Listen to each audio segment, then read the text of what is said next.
AP ప్రభుత్వంలోని ఒకరిద్దరు సలహాదారు తీరు విమర్శలకు తావిస్తోంది. అలాంటి వారితో కూటమి సర్కారుకు చెడ్డ పేరొస్తోంది. లక్షల రూపాయల జీతాలు తీసుకునే అడ్వైజర్లు రాజధాని అమరావతిలో అదనపు భూమి అడుగుతున్న సంస్థల అధికారులపై కస్సుబుస్సులాడుతున్నారా? వారిని స్కామ్స్టర్స్గా ముద్ర వేసి సర్కారుకు సమస్యలు సృష్టిస్తున్నారా? అలాంటి వారినే ప్రభుత్వం గుడ్డిగా నమ్ముతోందా? అమరావతిలో నిర్మాణాలు చేపట్టే సంస్థలను ప్రోత్సహించాలి, పెట్టుబడిదారుల్ని ఆకట్టుకోవాలన్న విధాన నిర్ణయానికి సలహాదారులు తూట్లు పొడుస్తున్నారా? పూర్తి వివరాలు ఇన్సైడ్ స్టోరీలో చూద్దాం.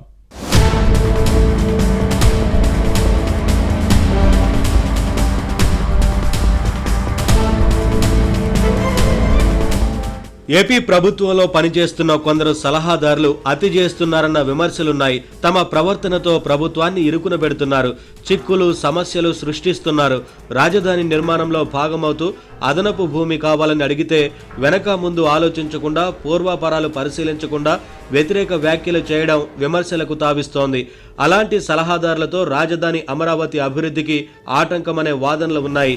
సలహాలు ఇవ్వడానికి ఉన్నారా, అమరావతిలో నిర్మాణాలు చేపట్టడానికి ముందుకు వచ్చే వారిని చెడగొట్టడానికి ఉన్నారా అన్న చర్చ సాగుతోంది.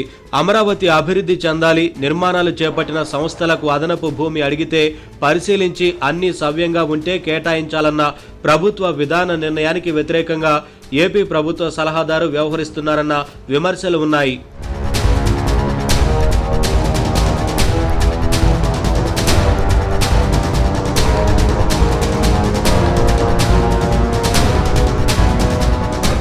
రాజధాని అమరావతి నిర్మాణం అభివృద్ధిని అత్యంత ప్రతిష్టాత్మకంగా తీసుకుంది. 2029 లోపు రాజధాని అమరావతికి ఒక రూపు తీసుకురావాలని నిర్ణయించింది. ప్రపంచ బ్యాంక్, ఆసియా అభివృద్ధి బ్యాంక్, హడ్కో, నాబార్డ్, జర్మనీ KfW వంటి ఆర్థిక సంస్థలు 40,000 కోట్ల రూపాయల రుణాలు ఇప్పటికే ఇచ్చాయి. CRDA అమరావతిలో 47,000 కోట్ల రూపాయల పనులకు టెండర్లు పిలవడంతో భవన నిర్మాణాలు వేగంగా జరుగుతున్నాయి. కాంట్రాక్టు ఏజెన్సీలు 20,000 మంది కార్మికులతో పనులు చేస్తున్నాయి. ఈ నెల 28న జరిగిన కేబినెట్ సమావేశంలో రాజధాని కోసం 4,500 కోట్ల రూపాయల హడ్కో రుణానికి ప్రభుత్వం కౌంటర్ గ్యారంటీ ఇచ్చింది. పలు బ్యాంకులు తాము లోన్లు ఇస్తామని CRDAకి ప్రతిపాదనలు ఇచ్చాయి. రాజధానిపై అందరికీ ఒక నమ్మకం ఏర్పడింది. దీంతో అమరావతిలో పలు సంస్థలు తమకు భూములు కేటాయించాలని ప్రభుత్వాన్ని కోరుతున్నాయి.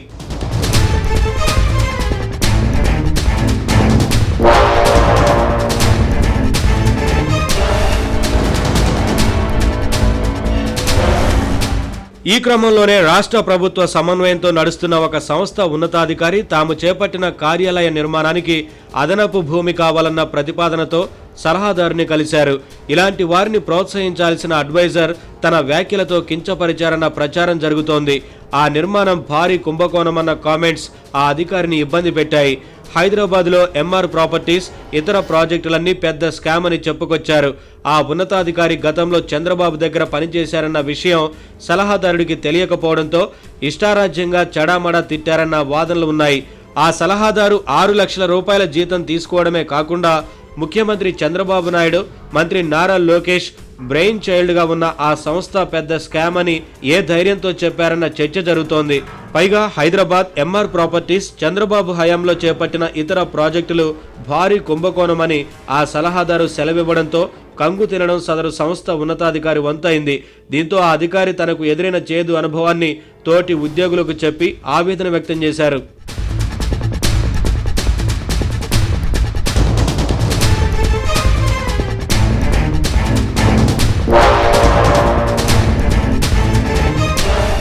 ఏపీ ప్రభుత్వ సలహాదారు వ్యవహారం విడ్డూరంగా ఉందన్న కామెంట్స్ వస్తున్నాయి. తమ సంస్థకు భూమి ఇవ్వకపోయినా పర్వాలేదు, కానీ అసలు మొత్తం స్కామ్ అని చెప్పడం ఏంటని నిలదీశారు. దీంతో పాటు హైదరాబాద్లో MR ప్రాపర్టీస్ చంద్రబాబు హయాంలో చేపట్టిన ఇతర ప్రాజెక్టులు స్కామ్ లేనని చెప్పడంపై విస్మయం వ్యక్తమైంది. అటువంటి సలహాదారులని పెట్టుకుని ప్రభుత్వాన్ని ఎలా నడుపుతారని టీడీపీ సీనియర్ నేత ప్రశ్నించారు. సదరు అడ్వైజర్ తీరుతో లాభం కంటే నష్టమే ఎక్కువన్న వాదనలు ఉన్నాయి. పార్టీ కేంద్ర కార్యాలయంలో ఈ వ్యవహారం చర్చనీయాంశంగా మారింది. అలాంటి వారిని కట్టడి చేయకపోతే భవిష్యత్తులో కష్టనష్టాలు తప్పవని భావిస్తున్నారు. ఈ విషయంలో ప్రభుత్వం ఎలా స్పందిస్తుందో చూడాలి మరి.